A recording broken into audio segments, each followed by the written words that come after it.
What's up, everybody? I'm Chris Hay. Welcome to another weekly co-working call. This week we have Tabi Tayne talking about how and why to bring nature into your business. Enjoy. Brilliant. Okay, so you wanted to start off with a question? Yes, I did want to start off with a question. I'm going to know Julia's answer because I've spoken a bit to Julia. So it's to everybody on the call and you as well, Chris. Have you ever had an experience in nature, going back to either your childhood or as an adult, where you've been outside and you've just been so filled with joy, wonder, enthusiasm, awe, you've got caught up into the moment, you've lost track of time, and you felt connected to something more than yourself? Yeah, well, I'll answer that first. Every day, pretty much. Yeah, that's I guess, I noticed that, I think I noticed that in my early 20s, and I was in the Bay of Naples. I think I was on Capri. Yeah, I was on Capri, the island Capri, and looking out at the sunset there, and I was just like, I just kind of had one of those moments where it's just like, I guess your mind goes kind of empty, sort of like a meditative kind of state or something like that, which is just forced upon you by the awe that you're witnessing of this just spectacular nature view. And I think, that was the first time I was just sort of awestruck by nature. And then actually I was reading, or shortly thereafter, I was reading Eckhart Tolle's book, The Power of Now. And he kind of, he talks a lot about, about kind of accessing that meditative state, and that nature can be a really strong way to kind of to connect with that. And so I guess after that, I made a conscious effort, or started to try to build, make a conscious effort to, well, actually, hold on, that's probably not the way to word it. But I found that nature was a really fast way to access that meditative state, and so, and the more I became aware of it, the more I wanted to, I guess, utilize nature in that way. It's probably not the best choice of words again, but like, to be able to quickly get to that reflective, peaceful state that I think is so hard to find in our stressful modern lives. So yeah, I realized that nature is a really fast and easy way to get there, and so now I build it into my daily routine. So if I go, generally I'll try to go for a run, and close to my house is running trails through like a nature kind of a nature reserve, and little trails. I go up across the top of the hill and then back home down beside a river. Obviously in New Zealand we're blessed with a lot of like super beautiful nature. So that's a pretty long answer, sorry. No, I love the fact that you're sharing so much, because I mean literally you're sharing a lot of what I'm going to talk about and what I'm going to start with. Right. And where it kind of starts for me is, I was really lucky because I grew up in a small, well, it was a village in the Scottish countryside, so less than 1,000 people. So I always had this access to nature. And as a child, I was able to go out and explore and just have this experience, but have no understanding of what it was. But as you've just so wonderfully articulated there, be able to access this meditative state and this sense of connection. And everything changed for me when I was about 8 years old, and we moved from the countryside into the city. And it was the other side of Scotland, completely industrial. And there was no nature. It was literally concrete jungles. Yeah, concrete jungles. Yeah. And I was out one day playing, and I saw this wave of dirt rolling through the wind, coming towards me. And I had never seen anything like this. And it was horrifying. I mean, I was so scared looking at this dirt, especially because I've got asthma. And yeah, me too. So it was just this moment of, what is this? What's going on? And shortly after that, I ended up having an asthma attack. And I'm there struggling to breathe, 8 years old, and my mom's trying to get me to the hospital. The doctor's not listening to her, telling her that I'm fine. And by the time my mom does get me to the hospital, the doctor turns around and looks at her and goes, "What on earth are you doing?" Like, if you had been half an hour later, your daughter would have been dead. Whoa. And this was, in effect, kind of like the start of my journey of this awareness of recognizing what was happening in the world. Because after having had this wonderful, joyous experiences and times in nature, to go into this and then see the impact of it on me really got me starting thinking from a very, very young age, what's happening? And from that moment, you know, even looking at the news, watching stuff of what was going on with wars and famines, and I couldn't do anything. And even like the moment, I don't know if you had it in New Zealand in the 80s, we had a lot about there was a famine in Africa. Oh yeah, for and sure. I'm watching the TV and I'm seeing kids my age starving and hungry, and I'm horrified. I can't do anything. So I just started fundraising. So this desire to, you know, make an impact has always been with me from an early age. But as all teenagers do, you kind of get lost on your teenage tracks and maybe go down and whatever. Yeah. And I kind of got pulled back to nature when my younger brother died suddenly in a car crash. And I was 22, he was 17. And it was just like, 1 minute he's there, next minute he's gone, and you know, you have no way of understanding it. It's like the world's going on, but your world stopped. And I did the only thing that I could do was go back to nature. And again, I started to realize almost consciously, you know, you're using that word consciously, of there's something in this power of nature. There's something here that is bringing peace and tranquility and really helping us. And again, that kind of reconnected me to almost my purpose. And I ended up setting up a charity to help young adults affected by bereavement, and had that desire, but again, kind of pushed myself to the stage of stress and burnout. And then the story kind of goes back into nature, and I ended up moving to Spain because it was warm, because Scotland is not a warm and sunny place at all. Not famous for its climate. No, it's not. And I literally, I mean, this was almost, I think this is one of my few times abroad at this age, and I was about 28. And I'd never seen so much sun in my life. I mean, it was glorious, and with sun comes birds and butterflies and dragonflies and all of this. So, yeah, so I moved there, and I realized that I needed to figure out a way to help people understand this, exactly like you're saying, so that in today's modern busy world, we can kind of like access this. And ended up doing a psychology degree, because I actually have a psychology devoted to this study of the human nature relationship. And where my particular fascination is how we can use it to transform ourselves, our businesses, and ultimately the world. Wow. So when it comes to, you know, that experience that you're talking about and why you've got nature into your daily routine, there's a whole process and a whole relationship that's going on between us and nature that we're fundamentally not conscious of, but we know it feels good. And when we start becoming aware of that, especially as leaders, and understanding how it works, we're able to use it far better. And as you're saying, incorporate it into your daily life. And where we have to remember is that not everybody is connected to nature now. You know, we're living in a world where there's more people living in cities than there is in the countryside. And this innate connection and understanding, not everybody has. And when it comes back to it, you know, it's like when you're going for a run and there's lots of trees. I'm assuming there's lots of trees while you're on the trail and everything. Yeah, that's right.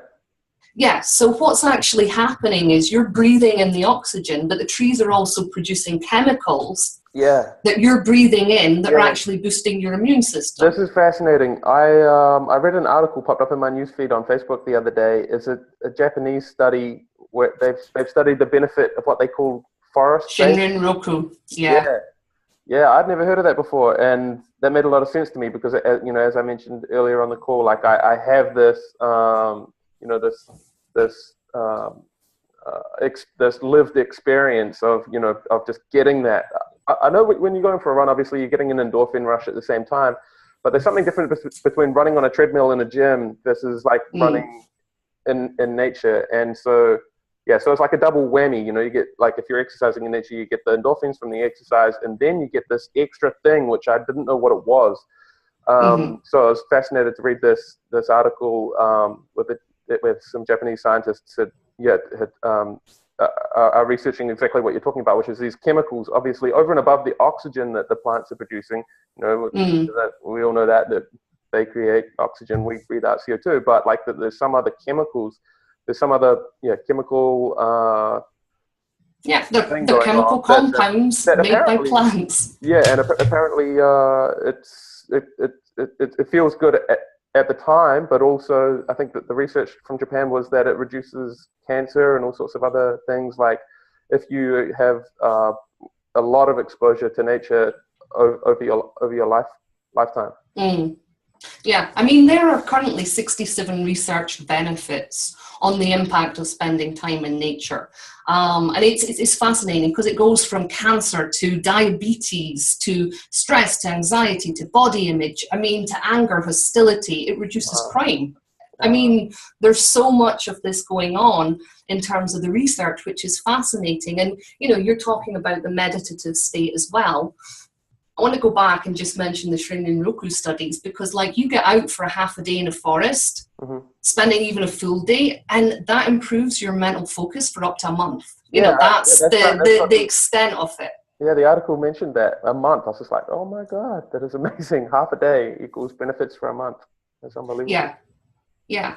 And what's even more interesting is actually what happens to your brain when you're outside. Right. And this is why it's really important for us as leaders, because we need to be in this meditative state to be able to calm our stress, our anxiety, and our fear. And what happens is that literally the part of our brain that's responsible for the stress, the fear, and the anxiety, after half an hour walking outside in nature switches off, literally your brainwave state changes and you move from, a busy beta brainwave state down into alpha, and then you can actually reach that theta brainwave state, which is where the mind goes silent and you get these deep insights of creativity, innovation, tapping into your intuition. And as leaders, we need to be able to access that on tap so that we can continue to be driving forward, especially as we're moving into evolved enterprises. And the more that we're doing that, the better clarity we get in terms of insight and direction and moving forward. Yeah. So what is it? What is it? What is the chemical? What are the chemicals, or what is that chemical reaction? Well, the chemical is called phytoncides. So they're really, and this is in a forest. I mean, if you're on a beach, for example, there's also negative ions that are produced by the movement of the water, and they have a similar effect upon the body as well. Yeah, that's right. They say standing beside a waterfall or whatever is super relaxing because it's just pumping out negative ions, right? Yeah. And this is it. And this is this whole key. It's like our bodies were optimally designed to be out in nature. And when we're out in nature, it's then giving us that chance to move away from stress and everything and into this state that allows us to be better leaders, to have that time to get the insights that we need to move forward and create the organizations that we want, the businesses, and make a bigger impact. Cool. We've got a question on the chat. How do you spell that word? I think the word they're referring to is the Japanese study. Just wait. Shrin yin. I'm going to type it. Just wait. Shrin. I think it's yin. God, I hate the Japanese right now. I know. On the spot. There's a Y in there. The first part doesn't look right, but if you put that in, you'll be able Google to bring will find it up. It's close enough. What's the question I asked about what the chemical is? The chemical phytoncides. Phytoncides. That's right. I'm going to research that after the call as well and try to go and find my biggest source of local phytoncides around here and just bathe in it. Yeah, well, this is it. So it's kind of fascinating, and this gets into my story because I had figured researched all this, discovered all of this, and was busy melding nature into my coaching practice and figuring out how to use maps and models to help people with their personal growth. And I think it was 2014, I had finally, after about 4 years of working on my business part-time, gone into making that plunge of doing it full-time. And I ended up in Ibiza because Ibiza is a wonderful nature spot. Yeah, beyond the party scene, right? Beyond the party scene out in the middle of the countryside. I haven't been here, but obviously, you say Ibiza and people like party scene, but I hear there's lots of super cool other spots. Beautiful beaches. I mean, go out of season if anybody ever wants to go, and it's the most magical place because all the tourists go and the real Ibiza comes to life. Yeah, right. So just absolutely wonderful. But I was, I did find it challenging, kind of like setting up a business, because for me, having run a charity, I've always been more about making an impact than making a money. Mm-hmm. And so much of stuff really didn't kind of seem to fit and resonate with my values, which made it really difficult for me to apply. And I would always go out. I had beautiful patio doors where I could go out and sit in the garden, and there's a lemon tree and dark sky filled with stars. And I'm sitting there going, what is it that I should be doing? How do I move this forward? And then in that quiet meditative state that we talked about, created, through all of the stuff that I've just mentioned, I had that flash of insight of, well, why don't you just do what you've been doing in your personal life and bring nature into your business? And this was the starting point for me where things kind of like really shifted and took off. So from there, I was challenged to create like an online program that I could market and teach people what I knew. And as I continued sitting outside in nature, I was inspired to give 100% of it to a nonprofit organization called Tree Sisters, and they are helping to reforest the tropics. That's their mission. And there's that connection there of me not being able to breathe and understanding that impact of pollution, and knowing trees are absolutely essential for us. Mm-hmm. And it was almost bizarre because I had no list, so I'm completely at the beginning of my entrepreneurial journey, especially with online stuff. It's all completely overwhelming. Mm-hmm. And somehow, through a few partnerships that kind of like sprung up, I ran my first course on online and got 77 people from 13 countries in the program. Wow. When I looked at the conversion rate, it was 18%, which, as far as my understanding is, from a webinar to an online program, 18% is pretty good. I mean, yeah. I'm no expert on that. Yeah, and what a buzz. Yeah. Well, it was a buzz. And the best part was that I managed to raise £6,000 for Tree Sisters, which was helping their work. Okay. And they kind of ended up so inspired by it that they redefined their business model and increased their reforestation strategy by 300%. Wow. The next year I did the program again. We got 107 people from, I think it was about 15 countries this time, and there was another £10,000 from this program into their work. But obviously, the challenge was, how do you then make that into a sustainable business? Because if you're giving everything away, you're not really doing stuff for yourself. So I had to build the whole back model and literally have crash course. But literally, people just started popping up, and it was almost like nature started guiding me. And 6 weeks after the first program finished, I had somebody turn up and say, I'm a qualified meditation and yoga teacher. I want to train in your work. How do we make that happen? So from that point of 2014, where the nature process is, we're at a really exciting stage where I couldn't run the program in 2016 because we were so busy developing the facilitator training program, the coach training program. Mm-hmm. We're at the moment where we've just got our first load of facilitators and coaches kind of coming through. They're bringing it into their communities. And my very first facilitator who showed up is now the master facilitator for North America, and she's doing all these retreats. So we have a whole business model that's designed around it, a whole team and everything. And so this material that you're talking about that you launched in 2014, that's still the core principles that you're teaching now. Probably, I guess it's adapted over that time. But is it the same thing you're teaching now? And is it like, what is it? Can you tell us more about the content itself? Yes, I will tell you more about the content, okay, cool. But then as we continue on with my story, you'll find that this was actually my side project, and there's a far bigger story kind of behind it, okay, as I discovered what it was to bring nature in. Right. So the nature process, to start with that, it's literally a simple way of helping people get a structure and framework around their connection to nature so that they can go deeper. So there are 5 simple steps of how do you become present in nature. And we don't just have traditional 5 senses, we actually have 54. So we've got a way of receiving far more information from the environment that we think. And when we start acknowledging and expanding and playing with those senses, it makes it easier for us to enter that meditative state. So we've got like 5 senses, which I guess that we're conscious of. Would you say that? Like obviously. Well, the 5 senses that we've been taught. Right. You know, because literally Aristotle turned around and said we have 5 senses. Everybody went, yay, great Aristotle, and kind of left it.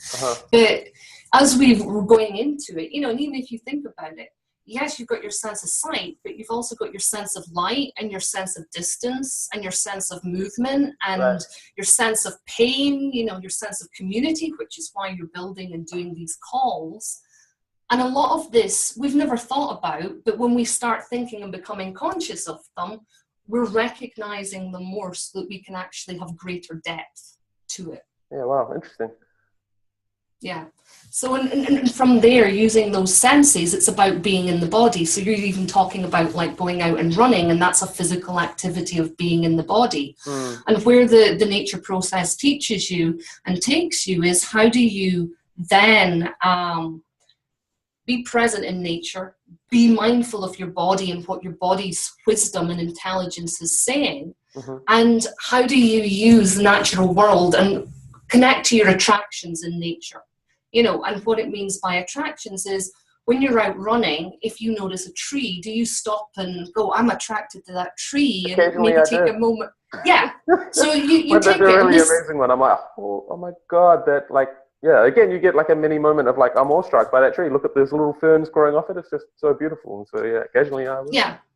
Well, this is it. So see what I mean? I mean, this is literally all I've done is describe exactly what happens when you go outside. Yeah. And it's that moment that there's a really simple exercise that, you know, you just said you're awestruck and that tree is really, really beautiful.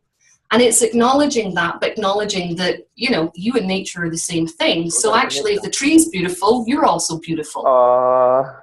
Yeah. I don't know if the tree would think that.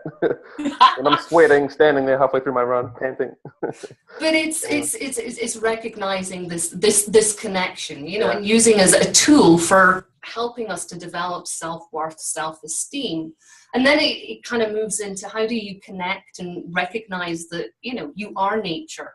Yeah, that's so fascinating. That because we get so disconnected from nature, right? That we lose that connection, that we clearly are no less nature than the rest of the nature around us, right?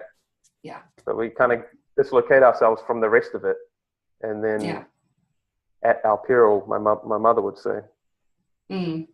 Exactly. So it's what are the ways and the techniques that can help you to recognize that relationship and start rebuilding it so that you can keep on moving back into a state of harmony? Because when you're present, connected to nature, you know, you're getting all this benefit from being physically there, and your body's able to put itself back into a state of balance. And the fundamental principle is that if you're healthy, then the planet's healthy. You know, and it's this disconnect from nature that is causing so much of our problems, because not only are we disconnected from the world around us, but so many of us are disconnected from our inner nature, who we are. Too caught up in like ego, would you say, and disconnected from, I guess, who we are underlying that? Yeah, well, we've all got these stories, you know, that have created our ego, which is there as a way of protecting us and, you know, giving us that sense of self, which there's nothing wrong with ego. But what the problem of where we've gone is there's so many stories and negative connotations, you know, that we've been told that we have to do this and we have to go to school and think this way and get a job and, you know, if you think about it, the traditional thing, get a job, work for a company, you know, retire after 40 years. And even some people's journey into shifting into entrepreneurship, that can be a big thing because of the stories and the cultural conditioning. And that's all these human stories. But in nature, there are no stories. And when we're able to drop the stories about who we think we are, we're able to actually connect to, you know, that essence. Because a tree, you know, a seed for a tree or an acorn, you know, it contains all the DNA the tree needs. We've got everything that we need to be ourselves. All we need to do is let go of the stories, you know, see beyond, and you could say stories or ego, see beyond the ego, and remember that we are a part of this world. Hmm. Yeah, I feel you. Cool. Okay, so I think I might have derailed you. Sorry, when you were talking about. That's okay. That's okay. I'm quite happy because we'll make it up, and I'm a great believer in trusting that, you know, nature is unfolding and is exactly what it needs. And it's coming back to that moment where everything changed for me with my business, and this whole nature process kind of captured literally the hearts and souls of people, because they're like, oh, that's what happens when I'm outside. Oh, how do we work with this? And people who are working with nature are saying it's giving them a really useful framework that takes what they're doing and taking it deeper. So, you know, listening to nature has inspired what is the start of this movement that's only going to grow. But what is really important for us as entrepreneurs in terms of bringing nature in is that we don't really recognize that being an entrepreneur and working like nature can some of the similar things.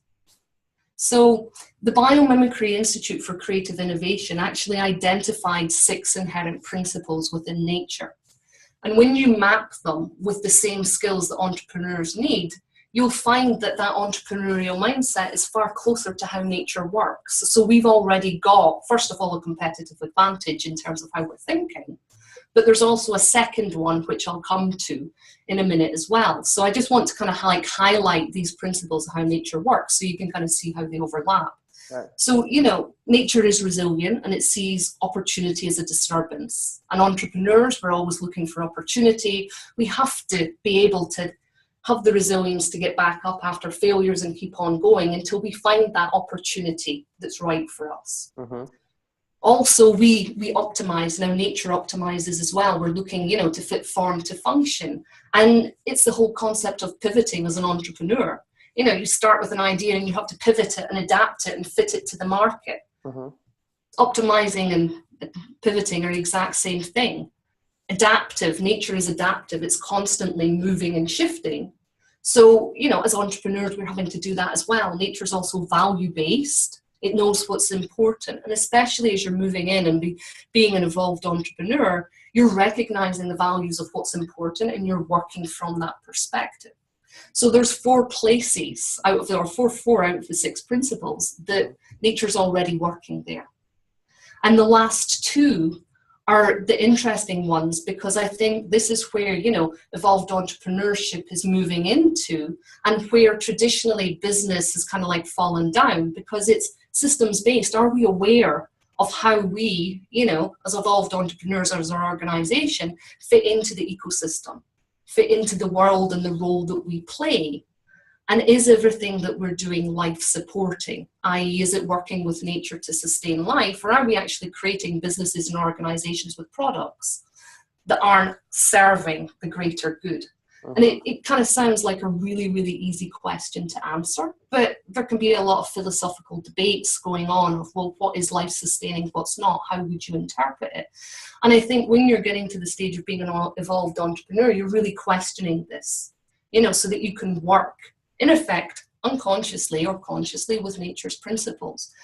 But the thing that this question, where it's really interesting in terms of where business is going, is that being able to work and bring nature's principles into your business, there's a huge opportunity emerging, you know, and you guys are talking about it. And what's fascinating is that I don't know if you're aware that the Business and Sustainable Development Commission, literally like a couple of months ago, actually published a report, and they were talking about sustainable business and this emerging market.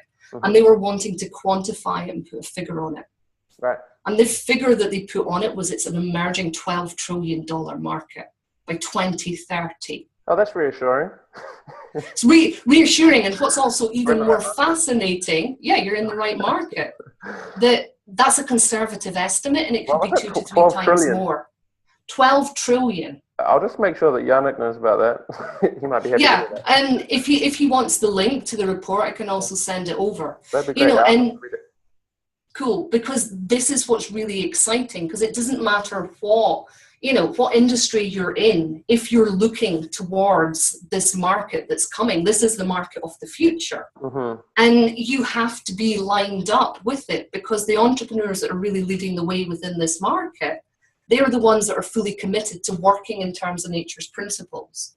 So, it's kind of like imperative for us to bring nature into our organization and start working like nature to be able to access this market and to be able to be part of the supply and the demand and the support system that all these companies and entrepreneurs are going to need as they keep on going. Because when you think about it, it's not going to be the corporates that are going to harness the power of this $12 trillion market, because they're not quick enough. It is the entrepreneurs who can see the opportunity, who can optimize what they're doing, adapt to it, who are knowing what's important and are really working for that social and environmental impact.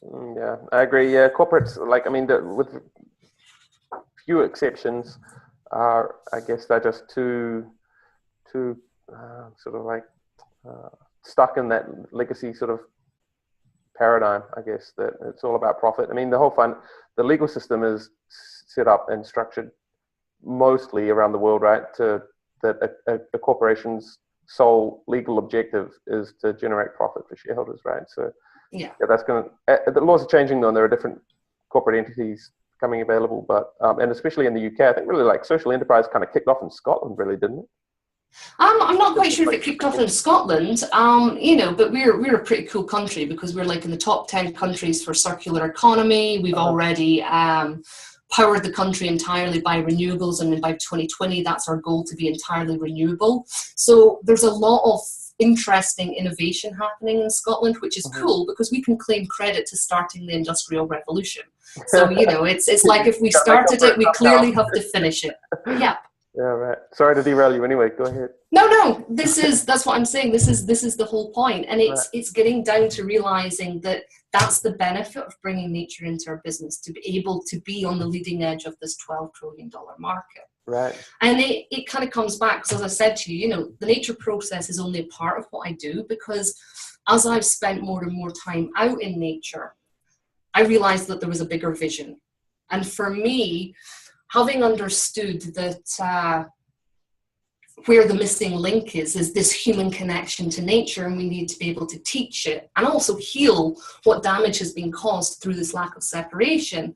My big vision is to be able to set up the Earth Self Foundation by 2022 and create a global movement that not only supports the research that's needed to be able to get this adopted fully by mainstream, but to support the therapies and the work that needs to be done in order to make sure that this disconnect is healed.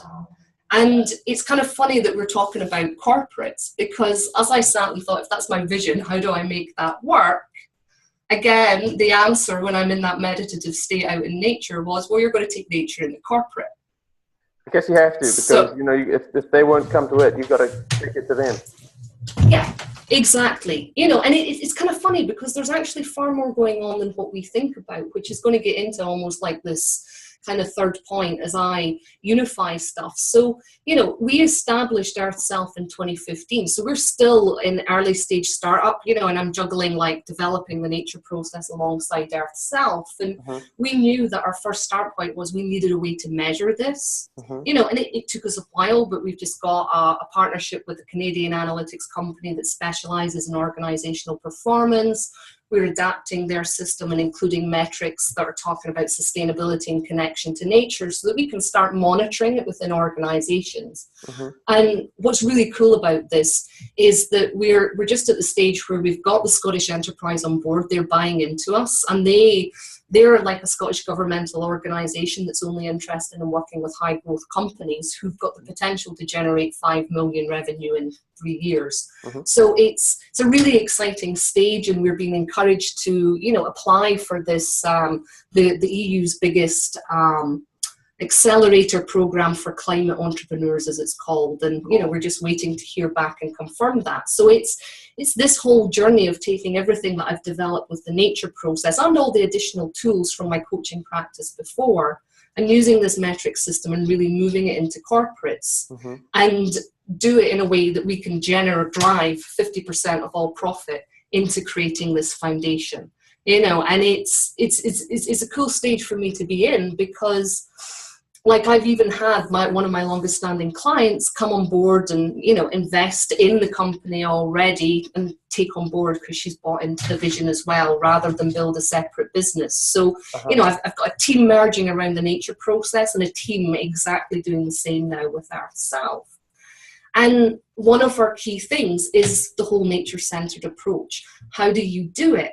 And it's fascinating because over the 2 years that we've been kind of doing, well, 3 years with the nature process and the 2 years of Earth Self, we've really had to look at, well, what's already out there and what's working and what's not working. And it turns out that there's some really interesting major global movements that are kind of like floating around, some in corporate, you know, some more entrepreneurial, that when you end up putting them all together, you get this whole nature-centered approach. And this is the practical kind of like application stuff of where I kind of wanted to go into to give everybody on the call basically some ideas for easy implementation. Brilliant. So in terms of nature-centered, the first one is nature-aware. Are you aware of your impact and your business's impact on the environment and how the environment is impacting your business? The major global movement associated with this is a Natural Capital Coalition. Now, this was only established in 2015, but it's picking up movement, especially in the big business and corporate world. And what it is about putting a value on nature so that you can actually measure how your products work. And the real cost of them. So it's two ways, you know, how are you benefiting from nature exactly with the, you know, the whole thing of getting outside, because that needs to be brought in. That's not even being considered because we're only looking at the impact. But in terms of applying it to your business, first of all, it's that personal level. Are you getting outside in nature for 30 minutes every day and doing exactly what you're doing, building it into your daily life? Because you need that awareness on a first level. But then how are you thinking about your business? And one of the ones which is really interesting if we're applying it to online businesses, are we aware of the impact of the internet upon carbon emissions? Yeah. And are we actually making sure that our website hosting is run by completely green providers? And it sounds like a really simple one, but it's the one that when I've spoken to most people who have online businesses, it's the one that they're not recognizing, because like again by 2030 we're talking that air travel is the evil of all, but actually the internet is going to be catching up and going to be creating 5% of carbon emissions at the same time. Wow. Yeah, I did some research around that actually, but it was hard to find many hosting companies who really took that seriously or could speak authoritatively about their own internal policies. You know? The one that we found, because I spent a lot of time researching into this, because again I've been painstakingly finding it. There's a company called Green Geeks, and their whole MO is to set it up. Their whole selling point is that they're powering your website by 300% renewable energy, which means that for all the energy that you're using, they're putting 2 times back into the grid so that they can really drive renewable energy forward. Right.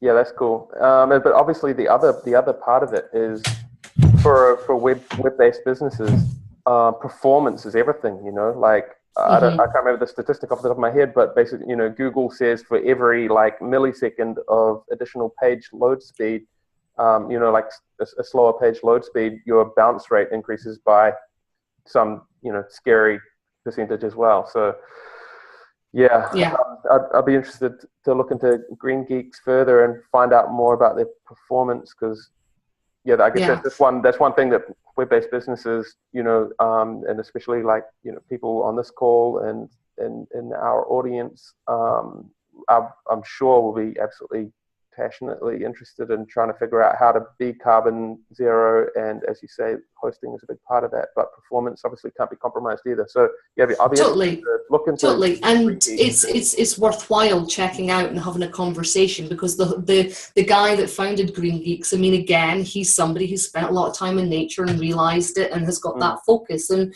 you know, I mean, again, I'm not an expert on website performance and stuff, but I haven't had any issues with my websites and the whole, you know, He might be amount of times I've been running them. He might be a good guy to bring onto one of these calls, and we can hear all about their servers and their practices.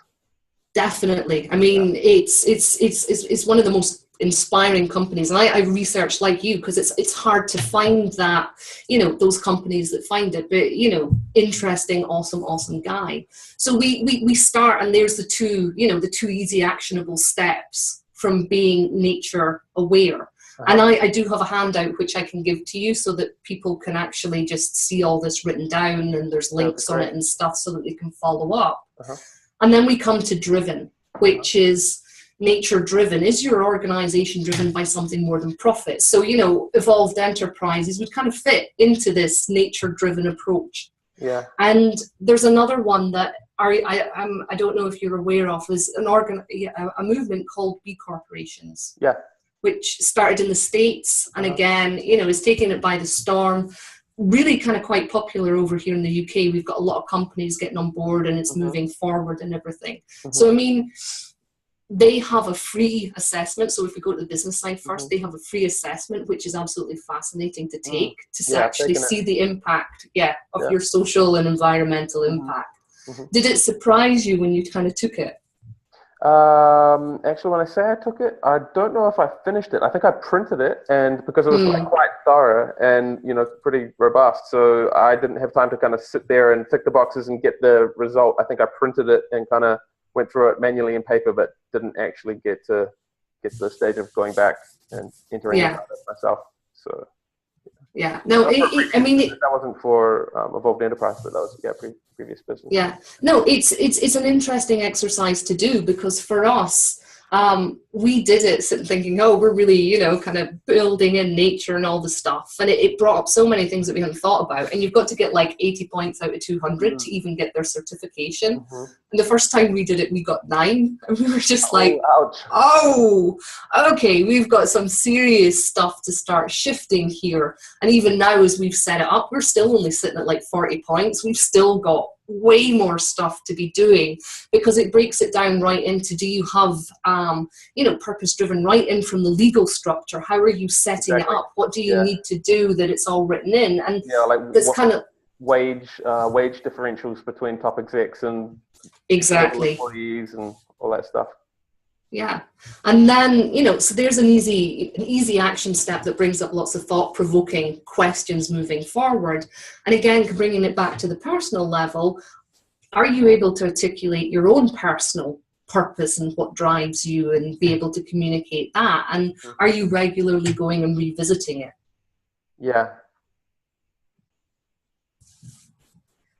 Then moving into nature inspired is about how can you learn from nature to create innovative, sustainable design and business strategies that actually support you in your business.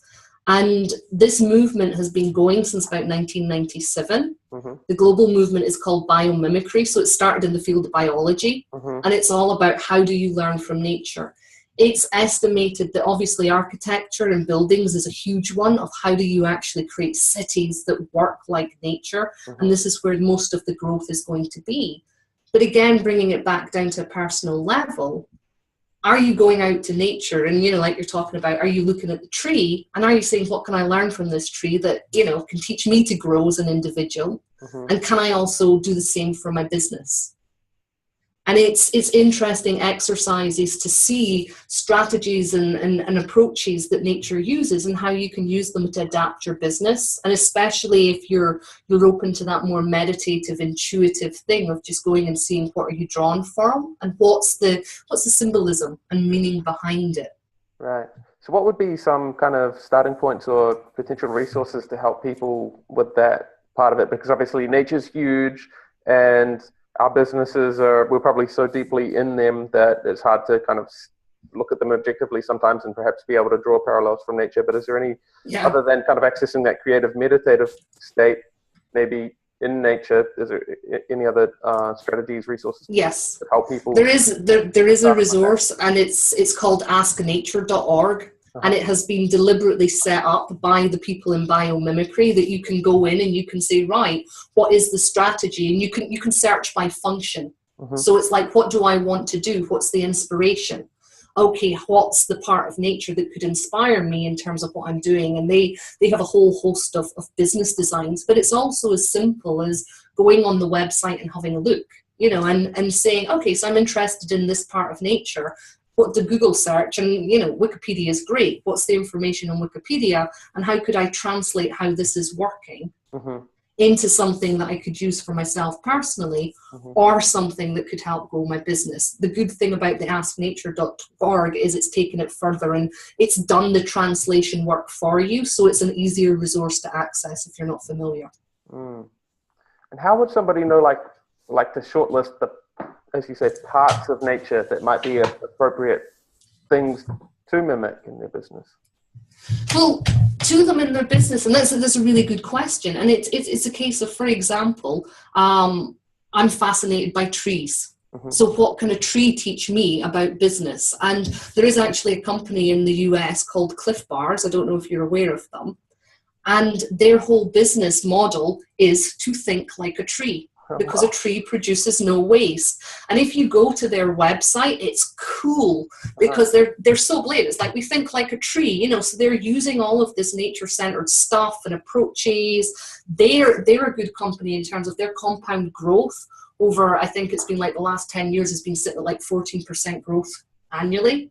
Like they're one of my favorite companies because they do all this. Like a tree, huh? Yeah. If only I'd known that earlier. But again, just be very still. Be very still. But again, it's what else does a tree teach you? As part of a forest, some of the things that we don't know about trees is that they actually cooperate. They're not competing like we think. They actually adjust their branches and their foliage to make sure that other trees can share the light. So there's this whole cooperation. And if you take that as a metaphor for businesses, we're shifting into a world where businesses are learning that they can actually collaborate together to create an ecosystem that supports life. So that's a simple breakdown on what can you learn from nature just by understanding the way that it works. That's amazing. Yeah, I didn't realize trees did that. I always thought that they were greedy and they were just trying to get as much light for themselves as possible. But that's the whole myth that we've been taught, because we've misunderstood what Darwin meant by survival of the fittest. And like we've meant... I guess, or like... What, sorry? Well, I mean, that survival of the fittest talks about like individual selection, right? Whereas there's group selection on top of that, where I guess, that's where humans kind of dominated because we function so well as a group, but maybe plants are kind of have some other kind of either group selection or ecosystem selection where like the whole thing functions together or something like that. I don't know. Well, they're able to adapt, and that was the fundamental misunderstanding with Darwin. He didn't mean fittest as in strongest. He meant fittest as in those who were able to be most adaptive. Right. So when we look at it from that perspective, where are we, humanity, at this precise moment? Well, we're struggling because we haven't learned how to adapt, because we think that it's survival of the fittest, the most dominant species. And everywhere else, nature's adapting to what's going on. And we're like, no, we want to stay the same. We want to stay in our little houses and our little boxes, be really comfortable. And we're not realizing that we're in this process of evolution, the biggest time of evolution in the history of humanity, because it is that, are we able to evolve and adapt enough in order to cope with the changing world that we're actually living in? Indeed. Cool. So we've covered awareness, driven, and inspired, right? And inspired. So we've got two left, which is... Next one is nature thought, because in nature there is no waste. So are you able to think and act like nature, using nature's principles?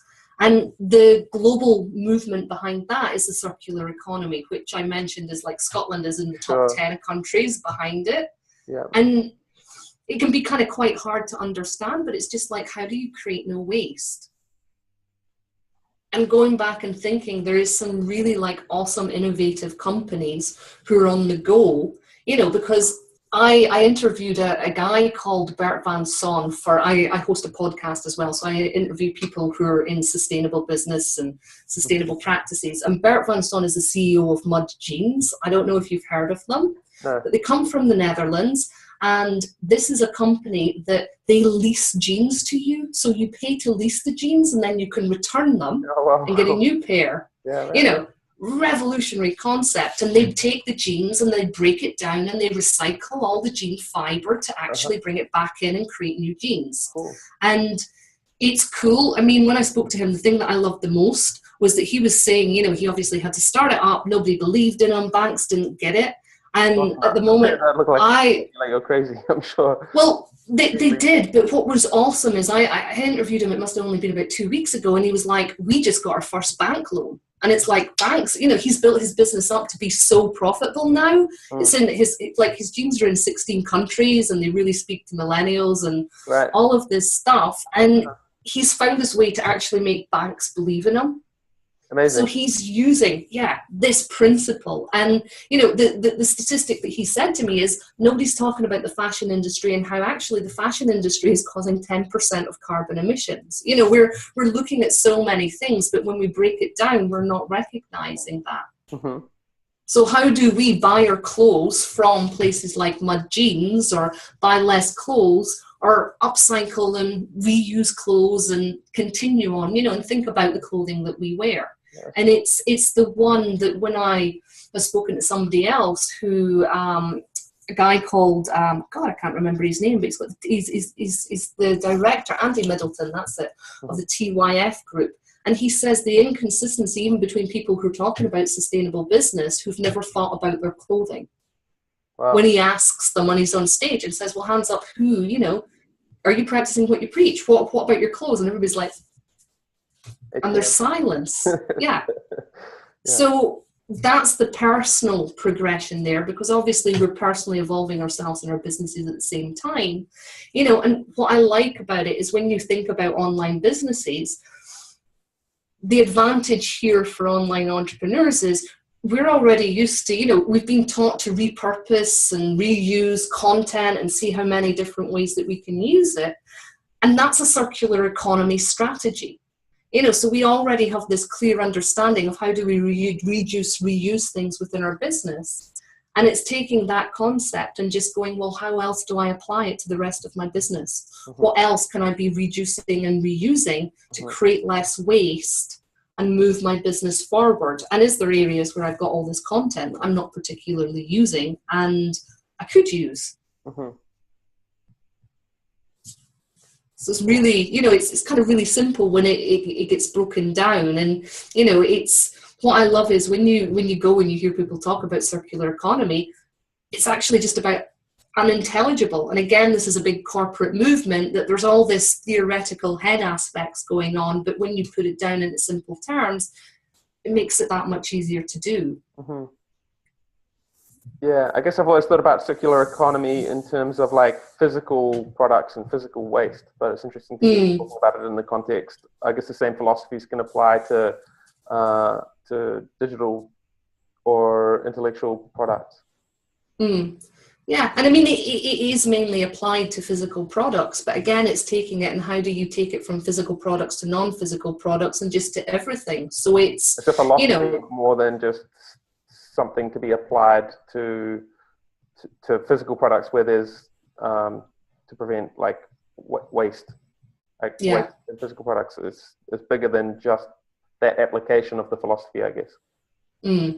Yeah. So then the last one is just the embodied, nature embodied. Are you actually connecting with and incorporating the natural environment in all aspects of your life and business? So exactly on that personal level, are we bringing nature into our daily lives? Are we working on deepening our connection? And I'm actually love the fact that you asked so much about the nature process, because obviously that's our plug, you know, we would recommend the nature process there for your personal aspects. But then on business, how do you keep on embodying nature and bringing it into the center of your business?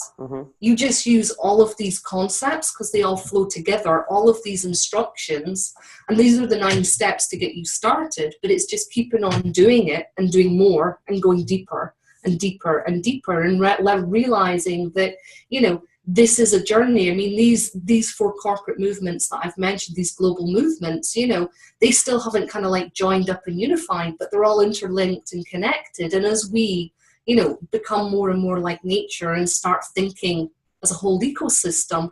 All these movements, everything's joining up to create one unified, clear approach of you have to do all of this. And it's even interesting because even as we're, talking to people within the corporate world, they're like, we've never considered, like, we're thinking like we have to do one rather than there's more than just one option. And actually they all kind of like work together and interlock to create this nature-centered approach. Cool. Is it okay if we open it up to like questions or comments from the Totally. participants on the call? Just cognizant that people might have questions that they want to chime in with it all. Anyone feel free. You may have to unmute yourself or put your hand up and I can unmute you.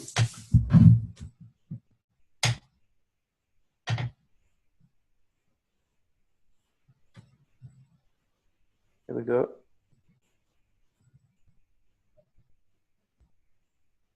Mindful learning.